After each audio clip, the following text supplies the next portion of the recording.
तुम्हाला काय वाटतं, तुमच्या आयुष्यातील सर्वात मोठा शत्रू कोण आहे?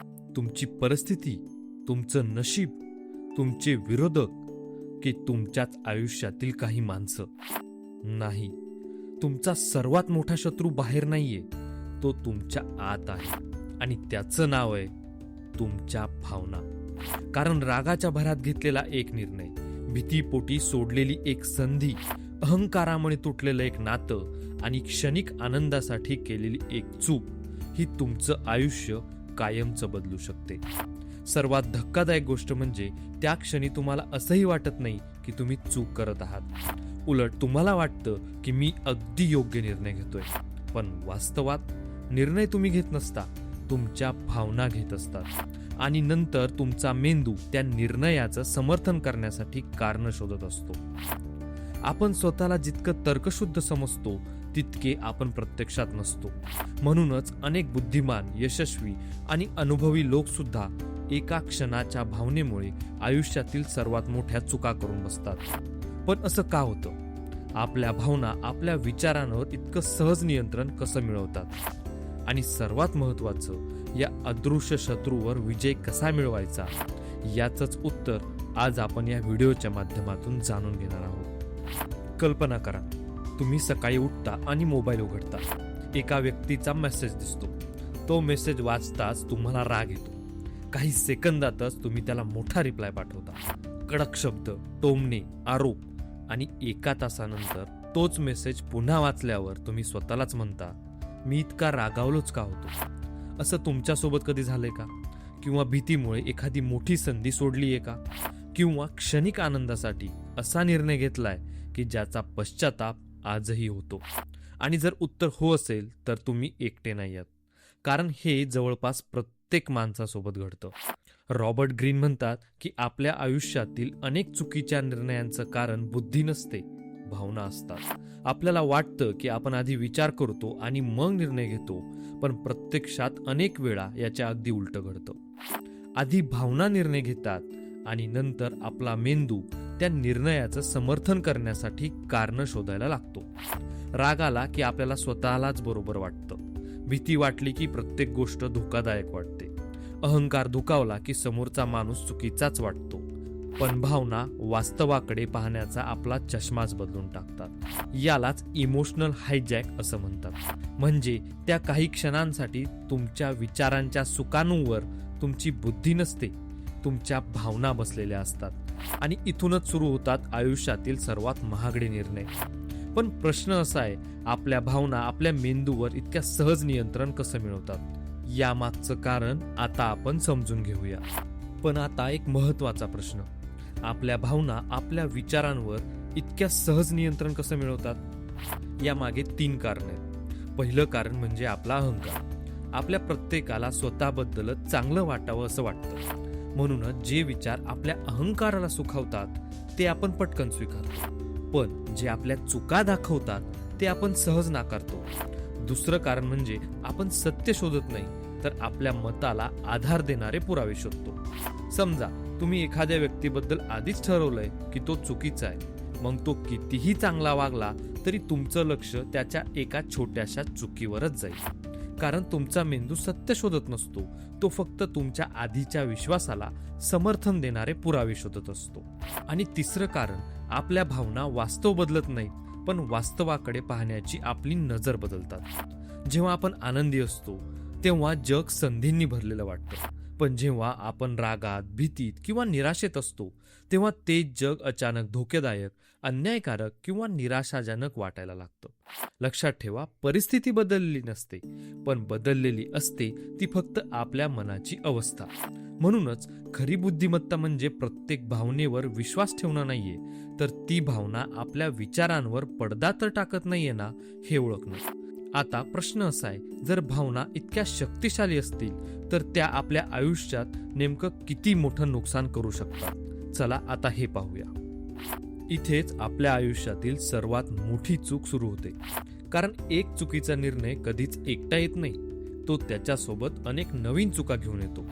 समजा रागाच्या भरात तुम्ही एखाद्या जवळच्या व्यक्तीला काहीतरी दुखावणारं बोललं. त्या क्षणी तुम्हाला वाटेल, मी बरोबर आहे, त्यालाच हे ऐकायला हवं होतं. पण काही तासांनी किंवा काही दिवसांनी राग शांत झाल्यावर लक्षात येतं की वाद त्या शब्दांमुळे नव्हता, तो त्या क्षणाच्या भावनेमुळे होता. हेच पैशांच्या बाबतीतही घडतं.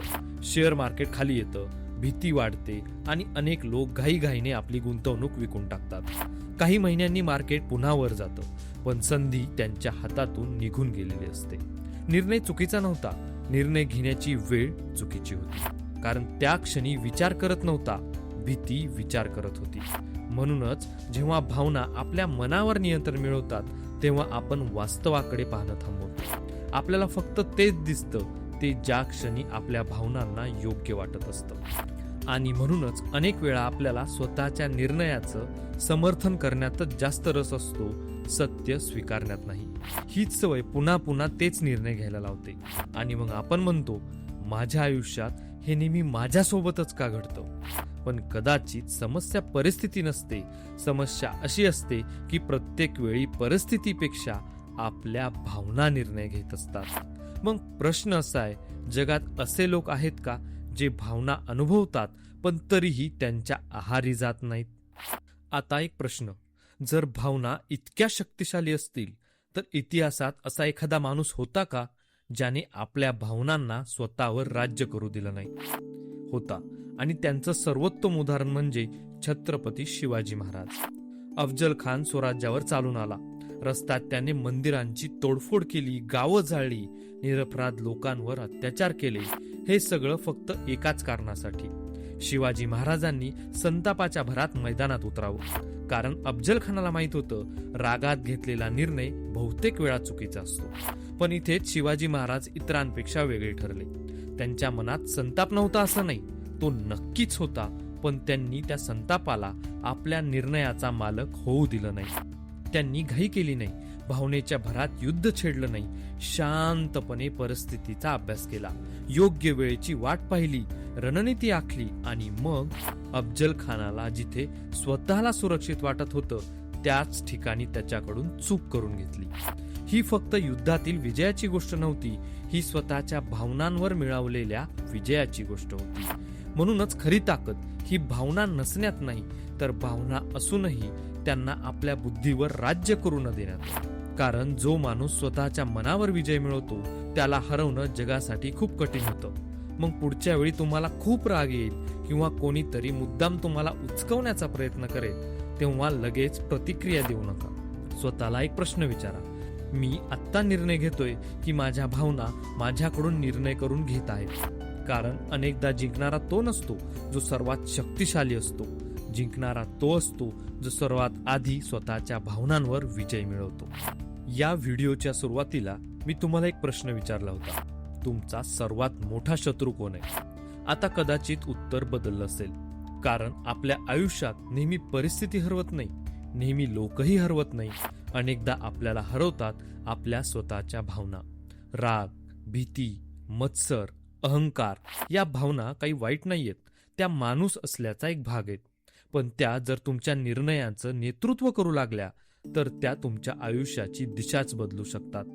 म्हणून स्वतःच्या स्वभावाला समजून घेणं हीच खरी शक्ती आहे. कारण जो माणूस स्वतःच्या भावनांना ओळखतो तो इतरांच्या भावनांचाही गुलाम राहत नाही. म्हणूनच आजपासून एक छोटी सवय लावा. जेव्हा कधी आयुष्यात एखादा मोठा निर्णय घ्यायचा असेल किंवा खूप राग आलेला असेल किंवा भीतीमुळे लगेच काहीतरी करावंसं वाटत असेल, तेव्हा फक्त 10 सेकंद थांबा आणि स्वतःला एकच प्रश्न विचारा, हा निर्णय माझी बुद्धी घेत आहे की माझ्या भावना? कारण हे 10 सेकंद तुमच्या आयुष्यातील 10 वर्षांचा पश्चाताप वाचवू शकतात. जर हा व्हिडिओ तुम्हाला आवडला असेल तर तो अशा व्यक्तीपर्यंत नक्की पोहोचवा जी कदाचित आज एखादा निर्णय भावनेच्या भरात घेणार असेल. आणि अशाच मानवी स्वभाव, मानसशास्त्र आणि जीवन बदलणाऱ्या पुस्तकांमधील शिकवणी सोप्या मराठीत जाणून घेण्यासाठी मनाची श्रीमंती या आपल्या चॅनलला नक्की नक्की नक्की सबस्क्राईब करा. पुन्हा भेटूया अशाच एका नवीन आणि विचार बदलणाऱ्या व्हिडिओमध्ये. तोपर्यंत भावना अनुभवा, पण निर्णय नेहमी विचार करून घ्या. धन्यवाद.